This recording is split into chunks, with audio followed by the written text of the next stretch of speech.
mbili moja tu. Sio nyingi. Haya bana. Leo mmekutana na wababe ambao wanajifanya kuwa wababe kwa baada ya kutoa kombe 3 wamejifanya kuwa wababe wa Kempo kwa mpigo. Tuambie wewe kama wewe unawaambiaje kwa siku ya leo kwenye uwanja wa Pazi na 14? Hawa wasubiri zile dakika 90 ziishe tumalize game. Uwaga siamini uchawi ama player ukileta Kongo mimi siamini player yote. Mimi nadili na zile dakika 90 tu mwanangu. Tuambie leo unajivunia nini kwa sababu mna mpira kama wa Barcelona vile? Sisi ni mazoezi. Tumezingatia yangu ya mazoezi. Mazoezi.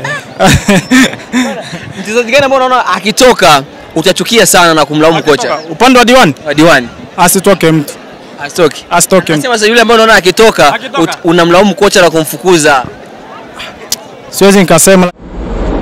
Kawinjoy TV, habari na burudani. Bwana mambo vipi? Tupo kwenye uwanja hapa tunakuja kuona mchuano mkubwa sana kati ya D1 pamoja na Abetro Abe. Na wewe hapa ni shabiki sugu ambaye unamuona anavalia jezi ya timu yake. Tunaongea naye tuweze kujua mengi zaidi bwana. Mimi ni Juma Ramadhani kutoka Kajos TV. Mambo vipi? Safi mwana. Kinyonge sana. Unyama. Baada ya kubanduliwa bao. Amna, mpira waga ni hivyo. Funga ufungwe.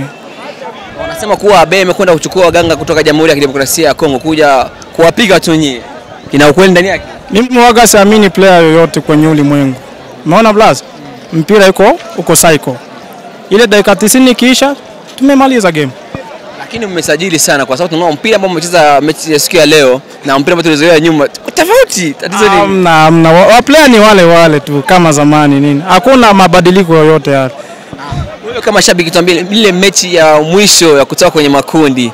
Light mvua haingezingua ilikuwa bao ngapi? Ile ya Abe nakumbuka si ndio? Amna. Waga tuliwaacha kwanza nyavu waone uondo. Lakini deni ile tu. Tuko imara ya. Wapatie salamu waambie kuwa light ingekuwa mvua mngepata bao ngapi? Amna. Wenyewe. Wasingetufunga. Sisi nasema sasa wenyewe light ingekuwa mvua ungepata ungepiga mvua. Maana hata time ilikuwa imeshaenda. Mechi ilishaga usiku. Tulielewa. Wangelipigwa 2-1 tu. Sio nyingi.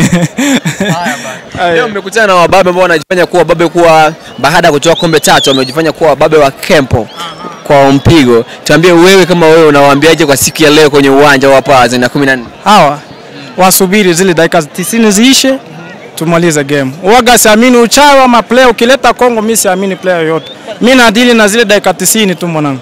Tuambie leo unajivunia nini kwa sababu mna mpira kama wa Barcelona vile? Sisi ni mazoezi. Tumezingatia yangu ya mazoezi. Mazoezi. Mchezaji gani ambao unaona akitoka utachukia sana na kumlaumu kocha? Upande wa Diwani? Diwani. Asitoke mtu. Asitoke. Nasema sasa yule ambaye unaona akitoka unamlaumu kocha na kumfukuza. Siwezi nikasema lakini wote wako sawa. Wako sawa ya. Niko na shabiki sugu. 45 zimekatika. Mmeingiza bao na mmeshabikia lakini ndani ya sekunde kadhaa wamepangua. Shida ilikuwa nini? Shida? Mimi siwezi nikaamini kama kwenye boli kuna shida, lakini inakuwepo. Wakifunga na wote tegemea kufungwa, inawezekana. Kwa hiyo wapatie salamu kwa sikia leo. Wasubiri tu dakika 90 ishe, tumalize nani mshindi. Itabidi wanasema kuwa mnakwenda kwenye matuta. Matuta? Hiyo waga ni bahati nasibu sasa. Bana asante kamera hapa. Unyama. Tunakuja kuona kipindi cha pili. Huyu hapa shabiki sugu anakuambia kwa subiri hawafiki kwenye matuta. Na lazima atafanya kitu kikubwa sana. Bana baki hapo tuone dakika 45 tuweze kujua nani atakuwa mshindi. Ukitaka kuona mechi live ufiche Kasako TV, Kasako Media utaona mechi mwanzo mwisho chao. Kawinjoy TV, habari na burudani.